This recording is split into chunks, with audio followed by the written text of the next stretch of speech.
We have, I think, an exceptional panel with senior politicians, and we have a very pressing topic, namely the right road, how conservatism can be popular and effective again. Basically, the topic that stands at the very center of the party conference.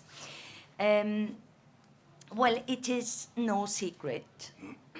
The center-right across Europe, from Germany to UK and beyond, is under serious pressure. The recent elections, with some major defeats and, in our case, with a narrow win, have been very sobering. And in some parts of Europe, the center-right has shrunk to a niche player. So naturally, we find ourselves in a debate that is necessary, that's at times uncomfortable, but that's really, really urgently needed. And the debate is about what does the center-right stand for today? And in fact, in recent years, the very identity of center-right political parties across Europe has become somewhat blurred. How much center, how much right, how social, how liberal, how conservative should it be? And at the Konrad Adenauer Stiftung, and we are a German political foundation closely associated with the Christian Democratic Union Party. So we take these questions very seriously, and we address them head-on through public debates, through research, and through policy ideas. And most importantly, with a network of more than 100 offices across the world, we directly engage with center-right political parties across the world. And here in the UK, we joined hands with Bright Blue on a major study. There's one, The Right Road, the future of the European center-right, that explores how the conservatives, how the center-right in Europe can reposition itself and face the challenges, or help our societies again face the challenges. And I think one main message that I would like to share, without taking too much at this stage, is history has shown that you have to offer always something very distinctive to be successful. And what this very distinctive offer could be, I'd like to leave to the political decision makers here at the panel. But with this ambition, over to you, Ryan, to guide us through the debate. Thank you, Janan, and thank you for the partnership, which has been ongoing with the Konrad Adenauer Foundation for many years now. So you have copies of a report that we did on European climate diplomacy on your chairs, and the report that we've just published, The Right Road. There's an exclusive number of copies. So if you would want one, you have to become a member of Bright Blue. And you have to prove you become a member of Bright Blue and go to Bartek there, who, if you put your hand up at the end, and you will be given a copy of this Right Road. I'm very jealous that you have 150 officers across the world. We only have one office here in the UK, but we have aspirations to be that big over time. Global impact, exactly. So we are an independent centre-right think tank. Our aim is to defend and improve liberal society. We published this in the summer. It looked at the history and the philosophy of the centre-right in 5 different countries, the UK, France, Poland, Germany and Ireland. And really it said there were 3 core principles that united the centre-right traditions across Europe. And that was conservatism, non-cosmopolitanism and economic liberalism. They were three core tenets. They manifested themselves quite differently in different countries, but they were the consistent three principles of conservatism. And then from that, we decided that we would come up with 10 priorities, the 10 C's, we called them, because we had to be quite PR-y. So priority 1 was country, priority 2 was capitalism, 3 was copiousness or abundance, 4th was competence, 5th was contribution, 6th was community, 7th was civility, 8th was care, 9th was children, and 10th was conservation. We felt that these were 10 priorities the centre-right parties should focus on, and we suggested some policies which could be applied on a pan-European basis, on the basis of those priorities. So hopefully you will become a member and read the book in full. I don't know if you'll get through it all tonight, but we'll see about that because it's about 400 pages. Just to say, people are watching on the live stream as well, so hello to you wherever you may be, in one of the 150 offices that Kaz has somewhere in the world, perhaps. And you can ask questions through the live stream, so there is a Slido link below, so please ask questions, and then my team will give those questions to me via phone. But we will prioritise people in the room because you've come along today. But before that, we're going to have 4 minutes from a very brilliant set of speakers. So to my near left is Chris Felt. Physically, not politically. Yes. Very good. Who's the Shadow Home Secretary. And then to his left is Ellen de Muth, who is quite a new member of the Bundestag. And then to Shanann's near right is Jesse Norman, who is the shadow leader of the House of Commons, and then to my far right is Lord Willis, who is a former universities minister. So really, the question is, what are the core principles of conservatism? What are the policies that we should stand for today? How do we defeat a statist left, but also a populist right? What's a distinctive centre-right offering? So, Chris, over to you first. Brilliant. Well, thank you very much indeed, Ryan, for the introduction, and to the Konrad Adenauer Institute for hosting. We had an extremely interesting trip, didn't we, to Berlin just a few months ago to learn the lessons of the CDU's victory at their election after only one term in opposition. So I'm looking forward to hearing the secrets of your winning formula, Ellen, a little bit later. I'm also looking forward to reading this book later. Now, I'm afraid by publishing this book and handing it out now, you are probably going to single-handedly bankrupt the bars in Manchester because everyone's going to be in their hotel room reading this book instead of being in the bars drinking heavily, I'm sure. So anyway, bar takings are going to be down as a result of handing that book out today. Now, you've asked the question, how can conservatism be popular and effective again?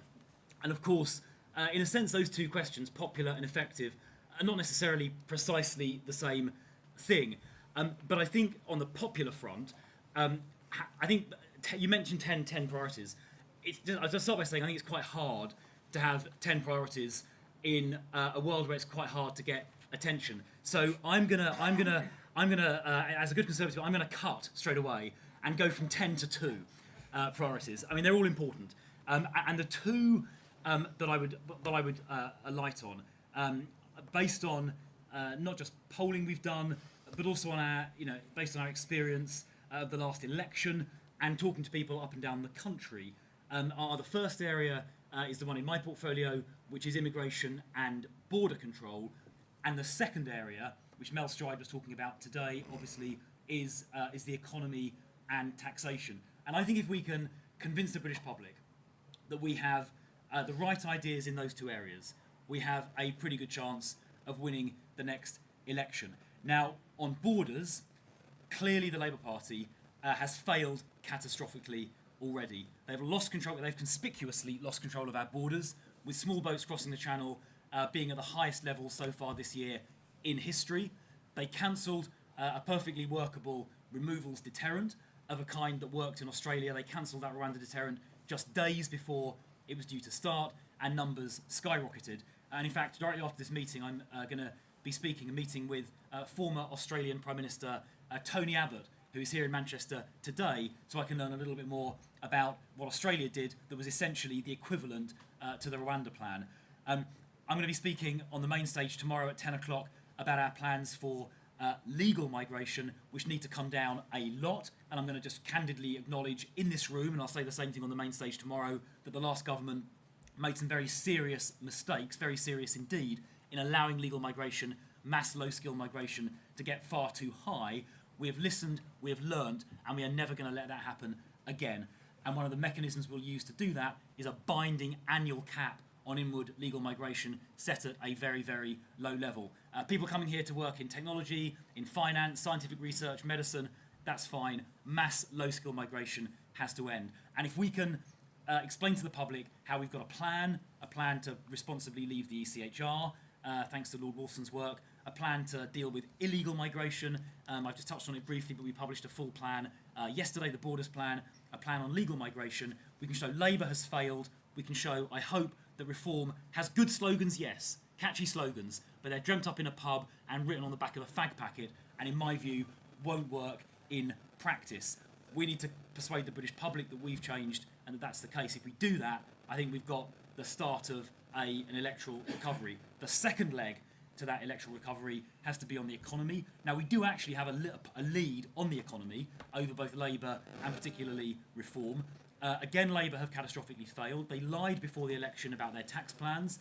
Rachel Reeves put through the biggest round of tax increases in a generation in her budget, and as a consequence, unemployment is going up and growth is going down, as a consequence of which he's going to put taxes up even more in the budget in a few weeks' time, getting us into a hamster wheel of doom as growth goes down and taxes as a result go up to plug the hole.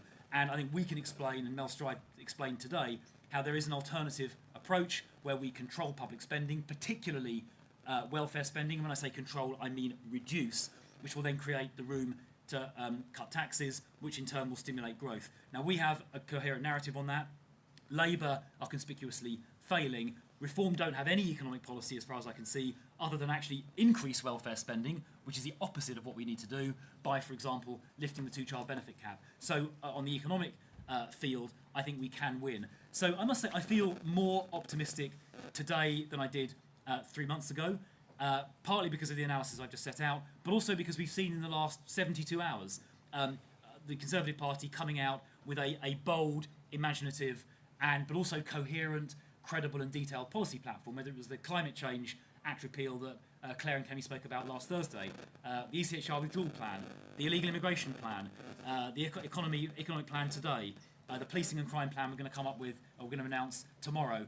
I'm optimistic about what we can do for our country, and I think it's important. I'll finish by saying this. This isn't just a political project to try and get the Conservative Party elected into government. I think it is critical for our country's future, because if we allow the Labour Party to continue wrecking our economy and losing control of our borders, taking us back to the 1970s, that is going to be catastrophic.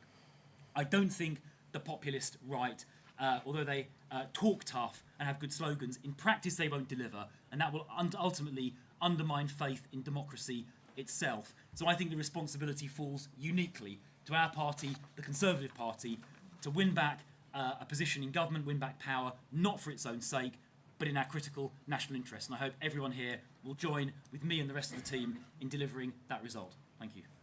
Thank you, Chris. So I certainly agree with you that if the Tories can convince the public that economic competence, economic mobility, economic growth is the central issue, and the Tories are going to make the difficult decisions to achieve that, we can win again. I'm less sceptical on, scrapping climate change targets and withdrawing from the ECHR, almost trying to outdo reform, that will win the voters. I think we can win voters on the economy and that issue. Now, you mentioned the 1970s. Margaret Thatcher is often sort of paraded as somebody who we should replicate. Of course, she didn't cut taxes until the end of her time. She put up VAT, She made sure we balanced the books. So my question to you is, considering the fiscal trajectory that we are on, which could be 200%, 270% of GDP, public net debt by late 2030s. Okay, that's forecast by the OBR. What tax rises and spending cuts would you do to get our fiscal deficit under control? Well, I don't want to see any further tax increases. We've already got a tax burden that is the highest, I think, since the 1940s. With the budget coming, it'll be the highest in history. And it seems very clear to me that taxes at this level are going to actually destroy economic growth and, as I said a few minutes ago, actually lead to tax receipts going down because businesses will choose to invest elsewhere. And we are already seeing, even as we sit here this evening, some of the most successful and dynamic people in the country deciding to leave and relocate to places like Dubai. So even this level of taxes, let alone any higher, are going to destroy the economy and actually make the fiscal position even worse. To answer your challenge, the work has to be done, therefore, by spending. And I've already, the biggest, one of the biggest line items in the national budget is probably second behind the NHS, is working age welfare. We're paying 9.4 million of our fellow citizens who are working age not to work.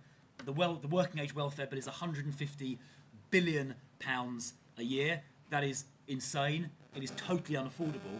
And a Conservative government needs to have the courage to get that under control, because if we don't, we're going to go bankrupt. Okay, thank you, Chris. Ellen, help us. What did the CDU do to win again? What can we learn as Conservatives? Yeah, I'd love to pick up that ball. Thank you, Ryan, and thank you, Chris, for pushing it into my field. But as you already introduced me, I'm fairly new in the Bundestag, and I have to disappoint you at least in one point, that I haven't been there in the last term. So I cannot tell you what we did in opposition, but two of my colleagues are here, so they might help me out later on. But I just got elected in February, so I've been in the Bundestag for 6 months, but I've been a politician before, so don't worry, I have some answers. The major answer might be our new Chancellor, Friedrich Merz. You of course know him.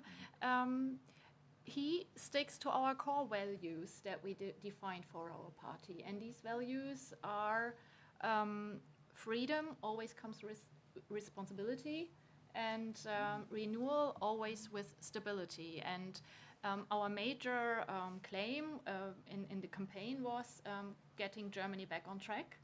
And now he is doing right that, what he promised. He sticks to a social market economy, but we are doing a welfare reform, and we are going to discuss a pension reform. He tries to play a major role in European foreign politics. He tries to do our part from a big country within Europe to hold Europe together again.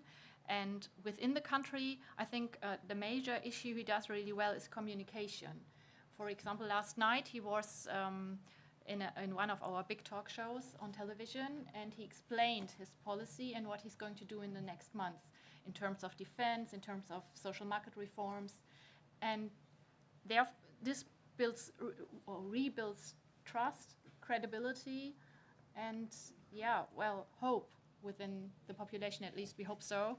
And this is what we basically do in Germany. But of course, we're all in the same boat. As you know, we have a very right-wing party as well with AfD, but we're trying to fight them with these answers. Yeah. Great.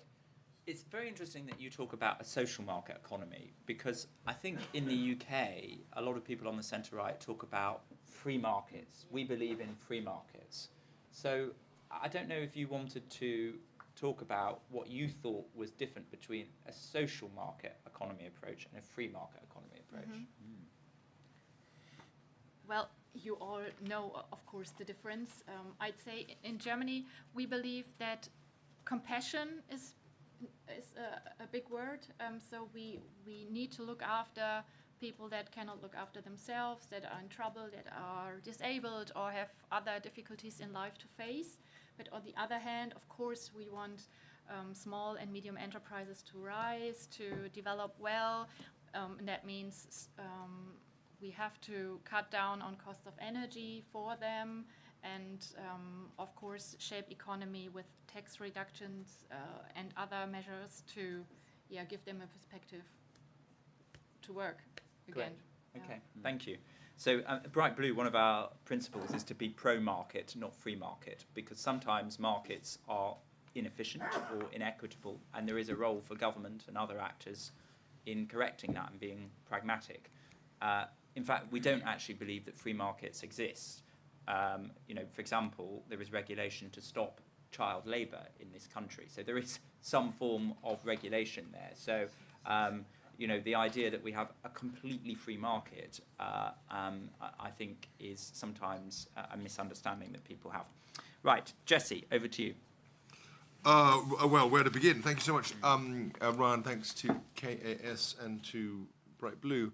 Perhaps we start with markets. So, of course, one of the problems that we've had in Britain over the last, many years, probably 150 or 200, is that we haven't really thought in any systematic public way about what markets are or the limitations of them. And if we did, we would probably conclude that markets are like schools. Every single one is different from every other, and they have to be interrogated on their own terms and understood as such.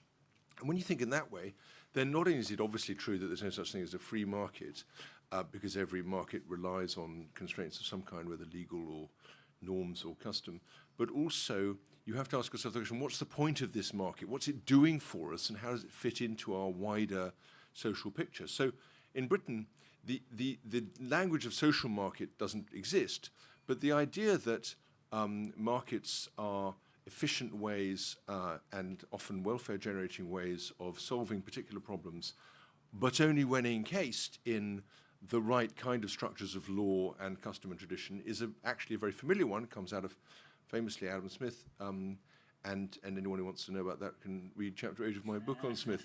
But the more important point, in a way, actually, is to ask yourself the question: could markets, even when liberated from this very liberal view of them as a potentially free, ever be more than part of the solution to a problem? And of course, they couldn't possibly be part of the solution to the problem. If you look at the question that's been raised here, the one I wanted to just attend to is the question, what are the biggest challenges facing Britain and European conservatism today? And I think there are three that I would pick up, and it might be worth just dwelling on them for a second. The first is globalization, because globalization is precisely a force which starts to try to obliterate national distinctions, and that includes national distinctions of markets and the way they've been thought of and used. The second is European integration, which tends to break down the traditional relationships that people have to the nation state, and that has been a force in some respects challenging to conservatism. And the third would be technocracy, the idea that somehow technocratic solutions exist to everything and all we have to do is solve the spreadsheet problem and we're absolutely fine. And what that points to, in my view, is a kind of deep potential failure, but also therefore an opportunity for leadership. And what is that? Well, it starts with, again, I'm afraid at the risk of dropping a name familiar to all of you and familiar to me, it starts from thinking about, it's like Burke, thoughts on the cause of the present discontent. What are the causes of the present discontents? And they aren't just about immigration. Of course, immigration is very important and something to be understood and dealt with. It's almost a threshold condition for seriousness in politics at the present moment. But they aren't just about that. They're about this sense that meaning is being leached away from public life, from politics, from communities, from very specific parts of the country, and it's impossible to succeed because in some sense culture and the world and finance are stacked against you. So who would develop a philosophy of meaning, a sense of purpose in the world, if they could never actually realize it because of the impediments that they have in front of them? And that leads to a loss of confidence. I think that's a very, very serious problem.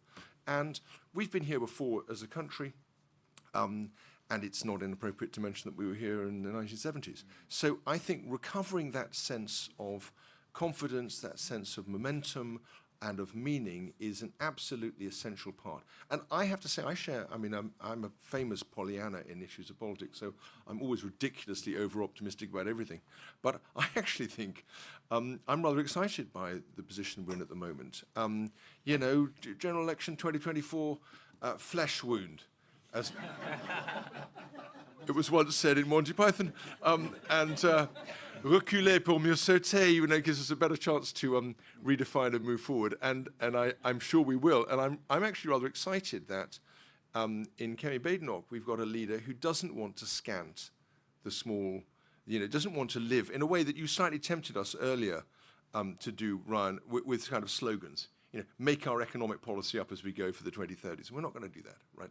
We've got to think. We've started some big thinking on immigration. Let's now do some big thinking about where we're going and why we're going there in relation to economics and tax policy. And then all good stuff will follow out of that, because that's how politics tends to work. Thank you. Great, thank you, Jesse. I can assure you that it's not just slogans, that there is a lot more substance. They're just the framing. It was the a tease. 10 Cs. You were teasing us. Right. One thing about the centre-right, which we said, was it starts from it being also a centre, not just the right. And what we find through the research that we did, which centrism also believes in institutionalism, and that the best way to achieve reforms is within institutional frameworks that exist. So, and conservatism has obviously long believed in that. Do you therefore have some scepticism about conservative policies that have existed and now exist around, for example, leaving the EU and now leaving the ECHR? Instead of reforming those institutions, we've said, we're going to leave them. Well, thank you for that, Ryan.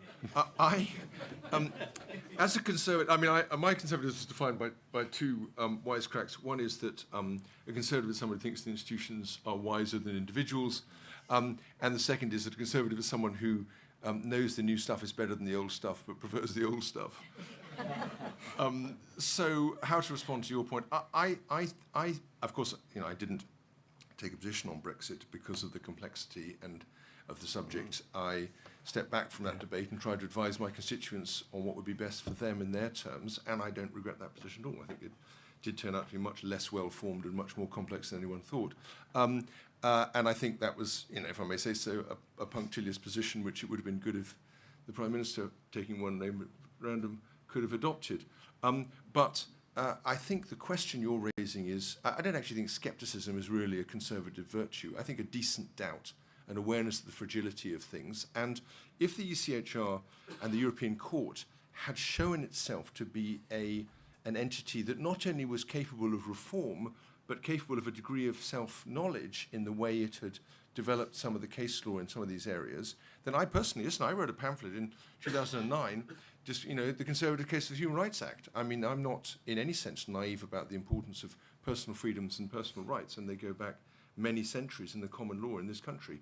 But, there is a very strong case the other way, and we need to be aware of what those current problems are, because they're creating all kinds of political pressures that are not necessarily affecting people in this room, but are hugely affecting the rest of the country. Okay, thank you, Jesse. So we'll move to David now. I'm particularly interested in the historical successes of conservatism, both in the UK and Germany. And obviously you worked for Margaret Thatcher, and the 80s was a relatively successful time for conservatism, both in the UK and under Helmut Kohl in Germany. So interested in that historical lens, as well as your thoughts on where we should be going next. Yeah, thank you very much, Ryan. Look, thanks for the opportunity of joining this panel with some really interesting contributions. My starting point is actually very similar to Chris's. I also want to reduce your list of 10 principles to 2. And my 2 are basically generalist versions of Chris's 2.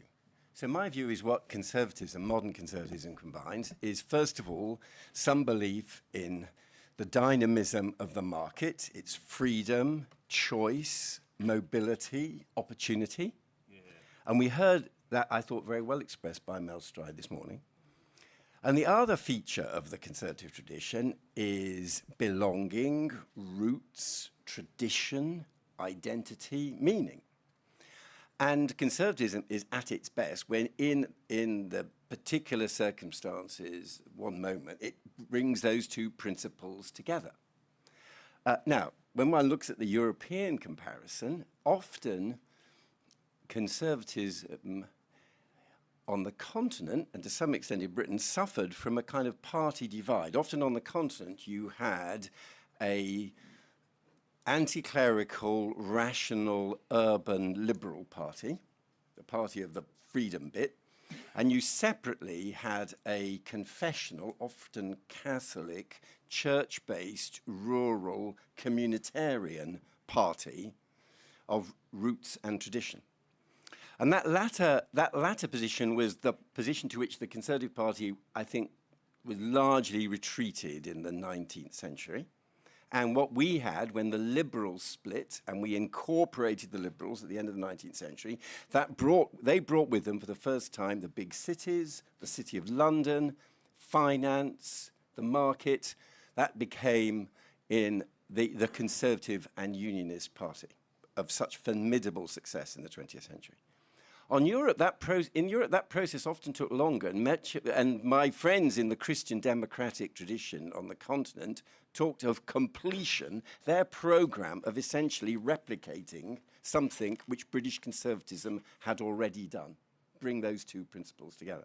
And if I may say so, sitting here, thanks to the Konrad Adenauer Stiftung, for me, elected in 1992, the Konrad Adenauer Stiftung brought together the newly elected British Conservatives MPs from that generation and newly elected German MPs elected in 1994, including Friedrich Merz, who I got to know quite well, not least in the very congenial circumstances of Cadenabia, and Konrad Adenauer's old villa overlooking Lake Como. It's a tough going there, but someone has to do it in order to advance the cause of conservative thinking. Yes, I know, it's tough. We make these sacrifices. And actually, Friedrich Merz completely got all this. And I remember my recollection of him is someone who was indeed very interested in the 1980s market reforms that we had brought in and saw that as necessary for Germany as well. He was ahead of his time, and it's great that he's now our leader, the leader of the German government. Two final observations. First of all, for me, the irony is when I look at how, in a modern global world, with the pressure from an American type of conservatism, which I find very hard to recognize. I was very much influenced by the American neocons. It's very hard to fit Trump into any kind of picture, for me, of the conservative tradition, and also, of course, the rise of China. For me, the best place in which we could historically play out those two principles is within Europe. Europe is big enough to be an effective mobile marketplace. I think Britain is too small to be functioning on its own as a market economy. And Europe is also, for me, clearly a source of a cultural identity and a set of roots and ties. It's so close that the movement of a Polish worker to work here seems to me fundamentally less of a challenge to our sense of who we are culturally than the globalization of mobility of people that was part of the Brexit agenda. So that's why I continue to believe that Brexit was a terrible mistake, not just economically, but why it has done such damage to the Conservative cause. However, given where we are today, and after what has happened, when asked what we should do next, for me, the obvious place to start, and again, we heard it in Mel Stride's speech this morning, is winning over the next generation.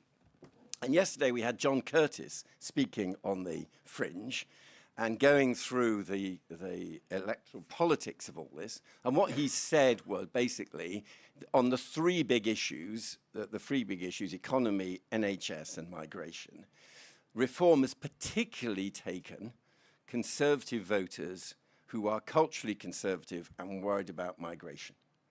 And many of those are older and are going to be hard to win back. But Reform has also taken some younger voters who are less comfortable with the cultural conservative bit of Reform.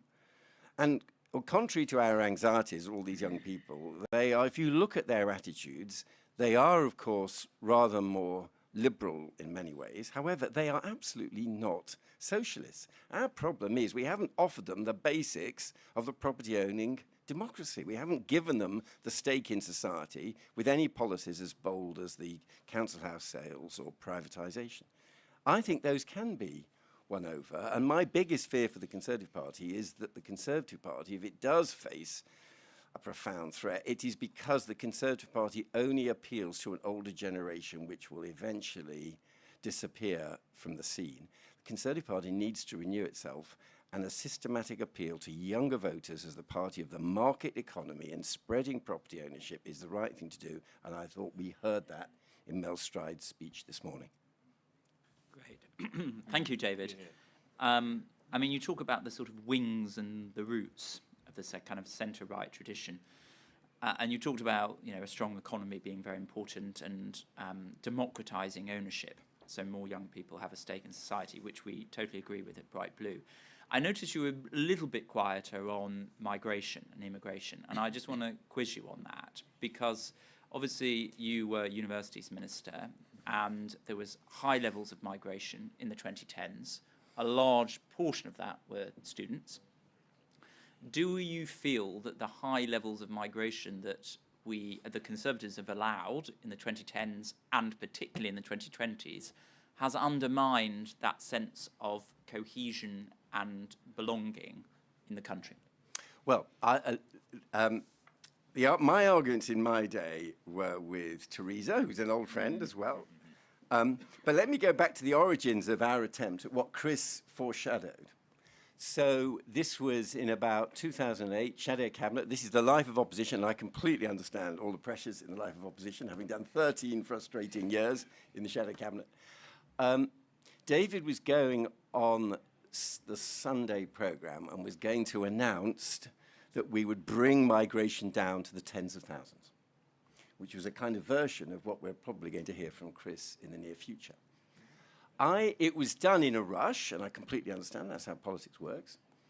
I don't think when David said tens of thousands, he knew what the measure was of migration. And under pressure from the media during Sunday afternoon, the Conservative press office, in its wisdom, said the UN definition of migration. There was absolutely no reason to offer that measure. And given that this is a party which is now trying to detach itself from as many international institutions as possible, I don't see where our migration policy should be determined by the UN, which is what in practice happens if you use the UN measure. Of course, we collect the statistics. Most other advanced Western countries distinguish between temporary migration and permanent migration. I completely understand the need to hold down permanent migration, and I agree with what Chris said about people with low qualifications coming in to do jobs. But if you look at our competitors in the international higher education market, which is basically the English-speaking countries, they all construct their policy around temporary migration versus permanent migration and controlled permanent migration. Conservative Party that just ended up trying to stop one of our successful exports. If people come here to pay for a service, namely buying higher education, and at the end of it, even if they've been here for more than a year, they go back home, that is fine by me. We should do a better job of ensuring they go back home. We should track them. We should make sure they leave. But if a student doing physics at Imperial takes 2 years to do the course and then finally goes back home, and if Imperial is growing by more of those students arriving each year, then I don't see why the Conservative Party should wish to restrict those numbers. And Theresa, I think, by the end was just saying, well, we've used that definition before. We can't, it looks like we're fiddling the figures if we change it. Now, with a reset in opposition, I hope at least we can say we're controlling permanent migration. And if people are here, we're not going to simply allow the UN to determine who we send home and the numbers we control. Great. Thanks, David. I'm going to open it up to questions from the floor. If you could wait for the microphone to come to you, that would be great, because people need to hear it on the live stream. But yes, do tell us who you are and where you're from. So we'll start with this gentleman here, and then we'll go to the gentleman behind. Okay. Thank you. Philip Spicer. You've all mentioned symptoms of our issues being conservatives, but there's one thing you've kind of skirted around in all of your conversation, is sovereignty of the country. So you can actually, as a parliament, take real decisions. At the moment, we've got lots of other departments taking decisions on behalf of the government, if you call DEFRA or anybody else. If I go back to my work history, I worked in Germany for 10 years from the year 2000 to 2010. Germany in that part had sovereignty of looking at their industries, which meant that they could actually move quickly to make sure they can make the most of their production in the market. And the same with the UK, when Thatcher came through, it's all that. So I just put that to you. Okay, thank you. And then the gentleman behind. Great, thank you very much. Dave Burke from the Daily Mirror. I've been at a couple of events today that you've been at, Shadow Home Secretary. You've made the point several times that the Rwanda scheme was about to take off. It was a few days away when Labour scrapped it. That's going to be a bit of a hard sell to the wider public, given that it was in Rishi Sunak's gift to call the election when he did. I mean, were we as a country sort of a few days away from this magic solution to solve this problem that was causing the government so much pain? Did Rishi Sunak, by his timing, sort of do the, do a massive disfavour to the Tories? And I mean, you must be absolutely hopping mad at him if he did. Okay, thank you. This lady here. That's a leading question. Standing up over here, this lady with the glasses. Yeah. Hi, Genevieve Hall-Allen from The Telegraph. I just wanted to ask both Chris and Jesse really about the Sky News poll that's come out this afternoon of Conservative Party members, which has found that half of them don't think that Kemi Badenoch should lead the party into the next election. What do you make of that? Is she the right person when half of the membership is saying that they don't want her? Okay, thank you. Any non-journalists? Yeah, this lady here, yes. You were at our previous event. I know you're not a journalist, so yes. Can you hear me? Yeah. I was interested in both Lord Willetts and Chris having just two, bringing it all down to two things. Totally in favour of the economic and the stopping immigration, but it's not the most distinctive or positive of two things to me. And if you look at reform, they're often seen as being quite nasty. Labour, I think after a year, are seen as quite unfair.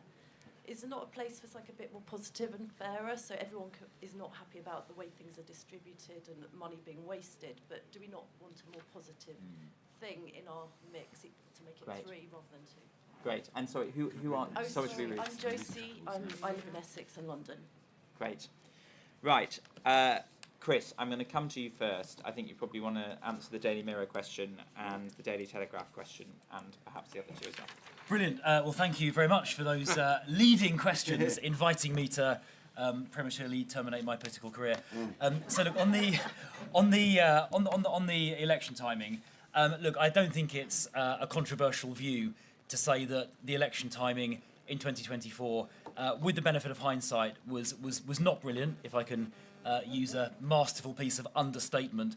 And I certainly think that had that first flight taken off to Rwanda, as it was scheduled to do on July the 24th, 2024, it would have demonstrated to the public that the scheme had started and was going to work in this country, just as something very similar worked in Australia. So, yeah, I think it was just being honest, I think it was a mistake to call the election at that time, with the benefit of hindsight. I think Kemi is the right person to lead us into the election. I think that today, for the same reasons I did when I supported her about a year ago. I'd make 2 points. Firstly, I think the public are frankly not impressed by our habit of sequential regicide, and I don't think repeating that again will endear us to the public. It'll make us look disorganised and frankly just a sort of rabble, essentially. So I don't think it'll help. And secondly, we should just be aware that leading a party in opposition immediately after a 14-year period in government,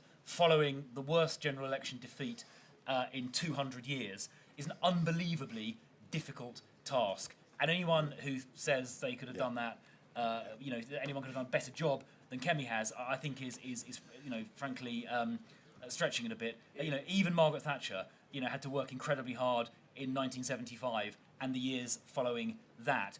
Kemi is doing an unbelievably difficult job, and I think she's doing it well. I'll be very brief on the other two. On the positivity point, yes, look, I think we need to address these two big issues. The economy, the level of tax on the one hand, and border control on the other, because the public are telling us those are the two most important issues to them, which, I mean, Jesse used a quote from, I think, Edmund Burke to put that a lot more eloquently than I did. But you're right, in addition to that, we do need to offer a vision for a better future. Positivity, the sunlit uplands, as I think Winston Churchill put it, to be clear that our best days do lie ahead, that we can make this country a successful, prosperous, safe and secure one. Again, that our futures will be better than our past, that our children and grandchildren will live better lives than we do. Yep. We need to have that positive, optimistic vision for the future. But I think before we can come to that, we need to show the public we can fix those two big issues first. On sovereignty, essentially, parliamentary sovereignty, I think one of the reasons why public trust in politics has been undermined is that politicians of all parties make promises that then aren't delivered in practice. Now, sometimes that's because the politicians don't have the willpower to do what they promised, but it's also because there are some structural impediments to doing that. One of those is the ECHR, where courts in Strasbourg and here can effectively strike down domestic legislation and can certainly injunct executive acts by the government. That's one of the reasons the Rwanda scheme hadn't started by July 2024 is that the Strasbourg court in June 2022 and the Supreme Court in October 2023 prevented it from starting using Article 3 of the ECHR. That is one of the reasons why we need to come out to enable, to restore essentially parliamentary sovereignty. There are other things as well. The excessive use of judicial review. During my time as Immigration Minister, I was the most judicially reviewed minister in the government, which I wear as a huge badge of honour and pride. And you've also touched on the problem with arm's length bodies, where you have quite powerful organisations like Nature England, I think is one of those, where they can have really profound influence on public policy without being under ministerial control. So I think we need to rewire the plumbing of the state. I've just mixed my metaphors terribly there. We need to replumb the state to make sure that parliamentary sovereignty is restored and that democratically elected ministers can carry out what they're elected to do. Thank you, Chris. Just to say, actually, the public, when you ask them what's the most important issue facing the country, they say immigration and then the economy. When you ask them what's the most important issue facing you personally, it is the cost of living, then it is healthcare, then it is the general economy. The immigration is an issue, but it's much lower. But just to, that polling question is used quite commonly, but it's about the whole nation rather than people personally, what's affecting them. So the question then is which of those drives voting intention? People's perception. So I would personally always cast my vote in the national interest, not in my personal interest. So it just depends, which of those two motivations determines voting behaviour. I'm not sure I agree with that, but we'll leave that for another time. Okay, Jesse, your response to the question from the Telegraph. Well, I think, I'm not going to change or, as it were, amend anything Chris has said by one word. I think he speaks very well on those two topics. But I do want to just emphasise the importance of his statement that we need to rewire the plumbing of the state. I think that's genius, and it should be our motto for this conference. Let me just say a couple of things. First of all, the ability to take action doesn't just depend on having legal frameworks that allow that to happen and having institutions that allow that to happen. It also depends on having a sense of where you're going and a sense that we're bringing into politics people who are change makers. And I think one of the things we can do in government, in opposition now, is to think hard about how we reshape the Conservative Party to bring people in from very wide ranges of interesting backgrounds to make change happen. And I think that's an opportunity for us. The lady was absolutely right on the topic of positivity, and as a licensed Pollyanna, I think I'm allowed to say this, but I will say one thing, which is I'm less interested in hope than I am in justified possibility. Show me something that I can believe in, but don't just show me that. Show me that it comes from a place which I already believe in. Show me that it makes sense of something I already know, and show me that I've got people in the right positions to make it happen and it's been properly thought through.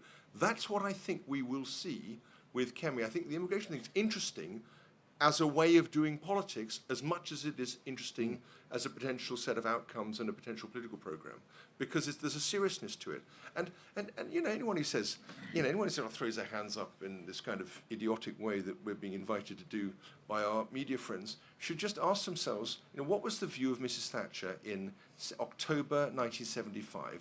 The idea that we're going to look back at Mrs. Thatcher and her pomp, 83 to 87, 88, and then retrofit that on someone who was very much finding her way in a Conservative Party that was not by any means the friendliest environment you could imagine, is completely irrisible. So let's go back and think a bit more constructively about how the history is and then use it for our advantage and for the nation's advantage. I'm just conscious of time, so I'm going to take another round of questions. If they could be really brief, I'm looking for one sentence, no embedded clauses, please. Let's start with this gentleman here. Hi, I'll make it really quick. My name is Justus Becher. I'm from Germany, living in the UK. We talk a lot about the popular opinion and the public. And I think, Ryan, you made a point on this earlier. Sometimes, surely, some politicians or technocrats will know better than the public what's in their interest in the long term. Why are we always so focused on the immediate short-term will of the public? Okay. This lady here. Yes, you. You have been chosen, yes.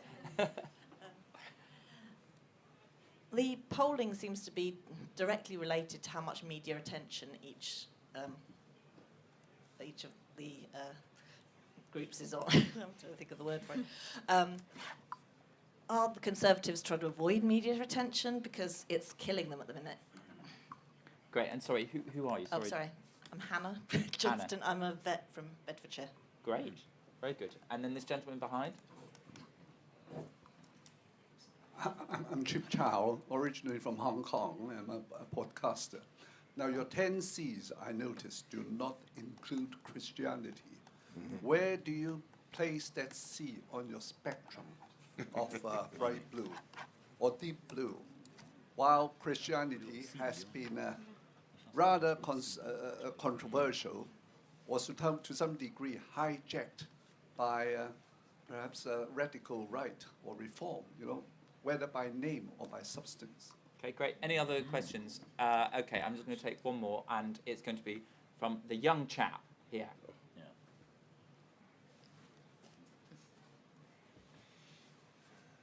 Hi, I'm Lucas, and I just wanted to ask, it seems like quite a lot of young people my age aren't attracted to like centre-right and conservative on like social policy. So I was wondering how we could try and make that more attractive towards the youth and not try and push them away in those kind of social issues.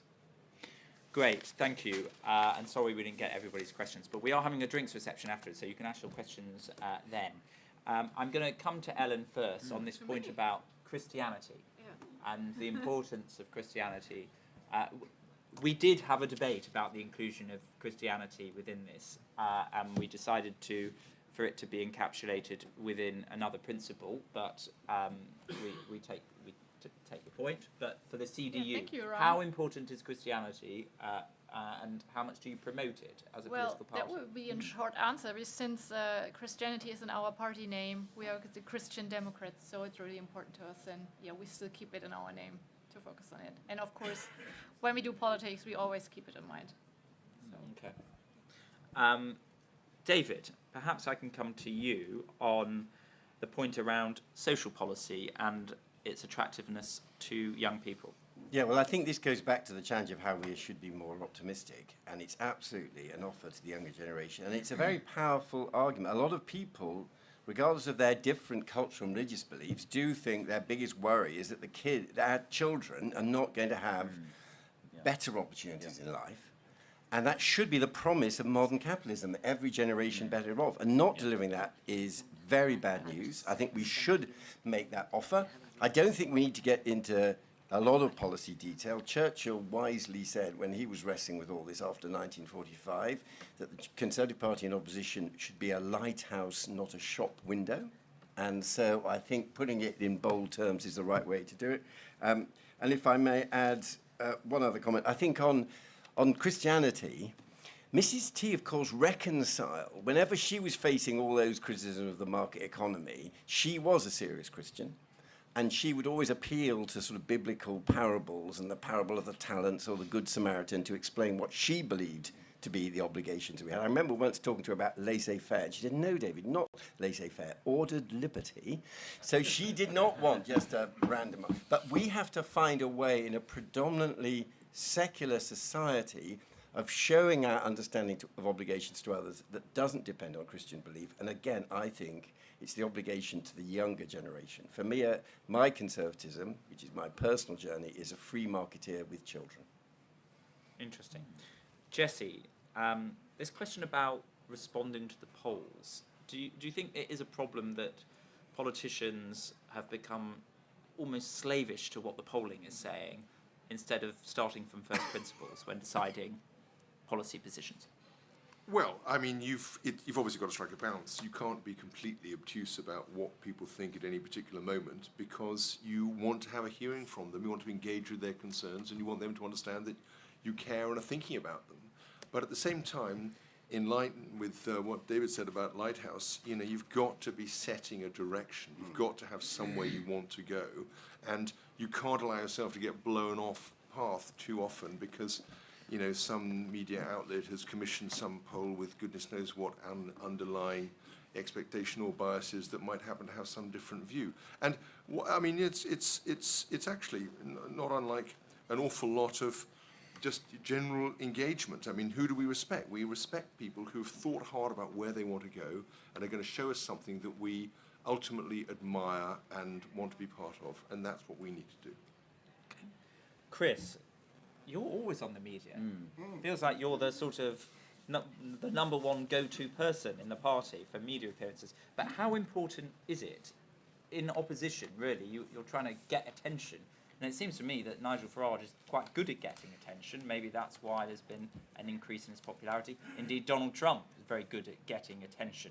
So is that a sort of primary consideration for the Conservative front bench? So I think we need to get a lot more front foot. Personally, I try and do as much media as I can. You literally can't keep me away from a TV studio if I get invited into it. Yesterday, I did my first interview, I think it was at 9 o'clock in the morning, and my last one finished at 11 o'clock at night on the Radio 4 evening programme, and I must have done, 10 interviews yesterday. So that is my personal view. We also need to find more creative ways of generating coverage. So, for example, you may have seen I went over to Dunkirk over the summer, not everyone's idea of a great summer holiday, to visit the migrant camp near Grand Centre, where somebody welcomed me by pulling out a machete and then pelting me and my colleagues with bottles and stones. But that did illuminate the problem of illegal immigration and the massive illegal migrant camps run by Kurdish and Albanian people smugglers that are just outside Dunkirk, and that got millions of views, the video that I generated or produced of me getting pelted by bottles. So you can get some level of cut through by being creative and bold and a bit different. I'd never have done that as a government minister, but in opposition you've got the flexibility to do that, and it can be actually quite interesting as well. I want to very briefly just just add to Jesse's points about public opinion. There's a couple of things I want to say. The first is that I do believe in this concept of the wisdom of crowds. There's a book by, I think it's a guy called James Sirowecki, who argues that there is great wisdom in a crowd because countervailing biases essentially cancel out. And you end up, when you ask a large number of people to offer an opinion on a topic, you get a better answer than if one very smart person alone gives an opinion. So actually there is wisdom in crowds. And in a sense, democracy is an expression of that. As Winston Churchill famously said, democracy is the worst form of government possible, apart from all of the alternatives that have ever been tried. Now, leadership is about obviously not following opinion polls. It's about developing ideas that you believe in, that you have conviction in, and to set out a direction you believe the country should go in. But leaders need to have people willing to follow them. In a democracy, in any mature country system, business or nation, you need to have the consent of those people who are in that organisation. And so, at the very minimum, a leader does need to persuade the people they're seeking to lead that the path they're on is the right path. And that I think is the hallmark of leadership, to have a vision, to have direction, and to persuade people to follow that direction, even where the path is sometimes difficult. Thank you, Chris. Right, well, we've come to an end and we're going to have a drinks reception now. Just to remind people, if you want this, you have to become a member of Bright Blue. So you can sign up on the website. But anyway, Shanann, you want to say final thoughts? No thoughts. But thank you so much for everyone here on the panel and for your contributions. My very personal takeaway from this panel is we have to be indeed very serious about the concerns of the people, but we should never try to copy any narrative of any populist party. Great. Thank you. And just to say, before you clap, sorry, we're going to quickly get people in, the staff, to make this to a drinks reception. So if you are staying around, please do stay. But if we could ask you just to go outside to begin with, and then let them in, and then you can come back in. That would be great. A round of applause for our speakers.